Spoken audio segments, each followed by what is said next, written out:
नमस्कार दोस्तों, मेरा नाम है आशुतोष और आप देख रहे हैं डायनामिक इम्पल्शन। आज के इस वीडियो में हम बात करेंगे 11 अप्रैल 2022 के करंट अफेयर्स की और ज्ञान को कभी भी छोड़ना नहीं चाहिए, इसलिए वीडियो को अंत तक अवश्य देखिएगा। सबसे पहला प्रश्न है, किस देश ने गाओफैन 303 उपग्रह को लॉन्च किया? Which country launched Gaofen 303 satellite? A Japan, B चीन, सी भारत, डी उत्तर कोरिया।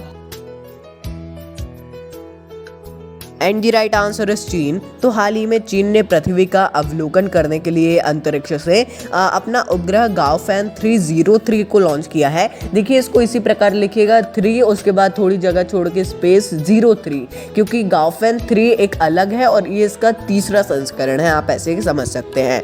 और इसे मार्च 4C रॉकेट के द्वारा, चीन का ही ये रॉकेट है, इसके द्वारा लॉन्च किया गया है और इसने अपनी नियोजित कक्षा में प्रवेश भी कर लिया है। इंपॉर्टेंट क्वेश्चन है, मतलब ऐसा भी नहीं बोला जा सकता है बहुत इंपॉर्टेंट, लेकिन हाँ पढ़ लेंगे तो अच्छा होगा। अगला प्रश्न है, संगीत नाटक अकेडमी पुरस्कार को किसके द्वारा प्रदान किया गया? Sangeet Natak academy award was given by A Narendra Modi, B M Venkaiah Naidu, C Ramnath Kovind, D G Kishan Reddy. And the right answer is M Venkaiah Naidu. तो हाल ही में उपराष्ट्रपति एम वेंकैया नायडू जी के द्वारा संगीत नाटक अकेडमी पुरस्कार को प्रदान किया गया है। अब इंग्लिश मीडियम वाले ध्यान रखिए, यदि लिखना होगा उनको किसी भी एग्जाम में, अकेडमी की स्पेलिंग क्वेश्चन में जो के था उसी को लिखिएगा, ए करके ही लिखिएगा जो क्वेश्चन में था, क्योंकि इसको इसी प्रकार लिखा जाता है। जो एकेडमी ए से शुरू होती है वो गलत है, मतलब इसके लिए गलत है, बाकी के लिए सही मानी जाती है। और इसे राष्ट्रपति जी भी देते हैं, लेकिन इस बार उपराष्ट्रपति जी के द्वारा इसे दिया गया है। अगला प्रश्न है, 1064 एंटी करप्शन ऐप को किस राज्य में शुरू किया गया? In which state 1064 anti corruption app was launched? A Uttarakhand, B Punjab, C Bihar, D Chhattisgarh. And the right answer is Uttarakhand. तो हाल ही में उत्तराखंड के मुख्यमंत्री पुष्कर सिंह धामी जी के द्वारा उत्तराखंड में 1064 एंटी करप्शन मोबाइल ऐप को लॉन्च किया गया है। देखिए, मोबाइल ऐप है 1064, हेल्पलाइन तो बहुत पहले से बहुत राज्यों में चल रही है, लेकिन अब इसका मोबाइल ऐप भी लॉन्च कर दिया गया है। कुछ ज़्यादा अंतर नहीं रहेगा, इससे उत्तराखंड का कोई भी व्यक्ति ऐप या दोनों फ़ोन भी कर सकता है, ऐप में भी शिकायत दर्ज कर सकता है। ऐप में लेकिन ये फ़ायदा रहेगा कि फ़ोटो वगैरह जो भी इनके पास प्रूफ है वो भी डाल सकते हैं। अब देखिए, इसकी मेरे को बहुत ही खास बात लगी कि जिसने भी शिकायत करी है उसके बारे में उसकी जो भी जानकारी है उसको गोपनीय रखा जाएगा, उसका नाम रिवील नहीं किया जाएगा। बहुत लोग इसीलिए डरते हैं कि कहीं हमने शिकायत तो कर दी लेकिन उसके बाद हमारा जो काम है वो अटक ना जाए, इसीलिए ये एक बहुत ही अच्छा फैसला है। केंद्र सरकार या हर राज्य को ऐसा करना चाहिए और जो कि धीरे धीरे हर राज्य कर ही रहा है। अगला प्रश्न है, निम्न में से कौन दुनिया के शीर्ष विश्वविद्यालयों में से एक बना है? Which of the following has become one of the top universities in the world? A IIT Kanpur, B IIT Bombay, C IIT Kharagpur, D IIT Madras.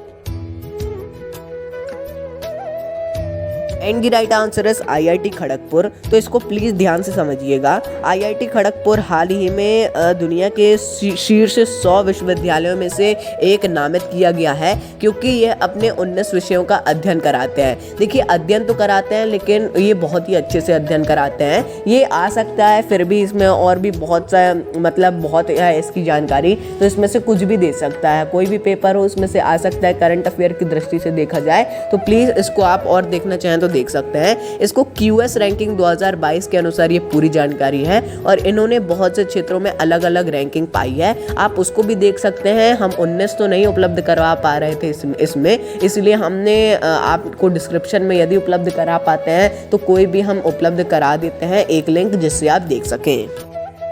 अगला प्रश्न है, निम्न में से किसे world press photo of the year चुना गया?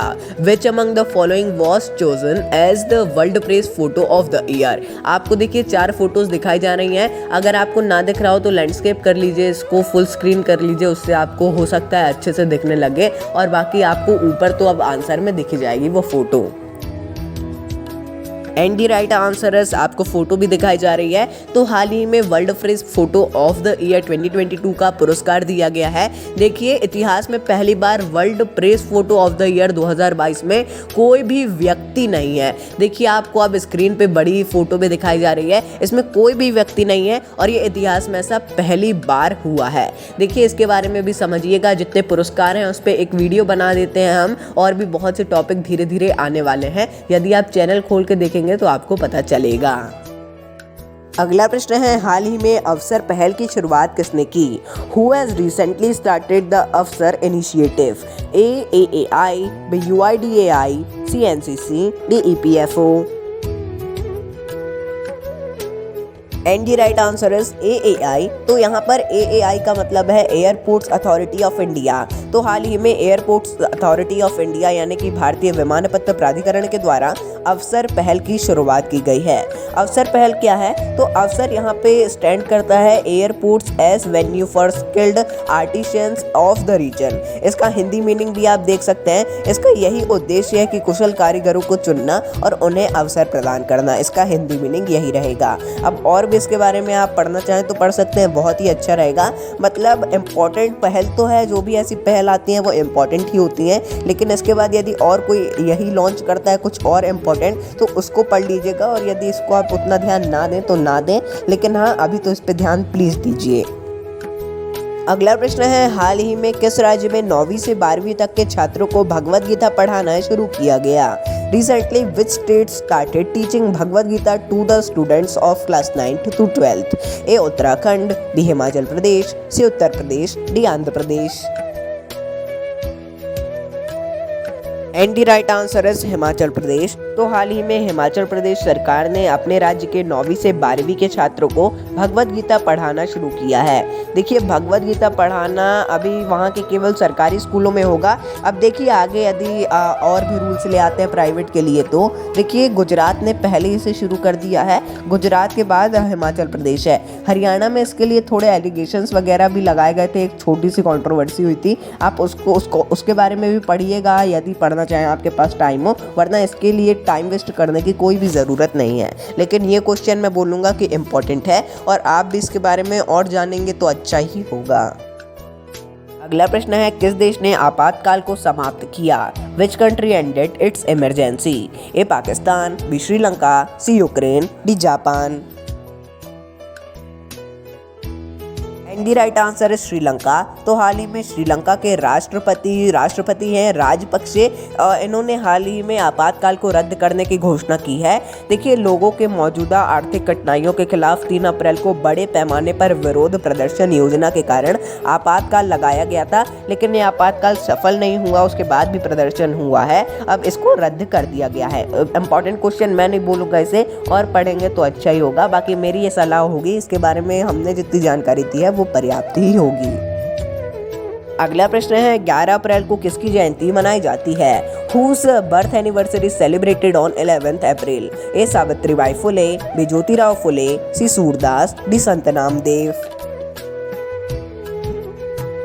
एंड द राइट आंसर है ज्योतिराव फुले। तो प्रतिवर्ष 11 अप्रैल को ज्योतिराव फुले जी की जयंती मनाई जाती है। देखिए, ये महाराष्ट्र के सामाजिक कार्यकर्ता थे जिन्होंने बहुत से सामाजिक कार्य किए हैं। ये सिर्फ महाराष्ट्र के लिए नहीं, पूरे भारत के लिए इन्होंने कार्य किया है। अब देख लेते हैं, अगर इससे हट के थोड़ा देखा जाए तो 11 अप्रैल को मातृत्व सुरक्षा दिवस भी मनाया जाता है। तो दोस्तों, ये था अंतिम प्रश्न। मिलता है अगले वीडियो में। नमस्कार। Dynamic impulsion.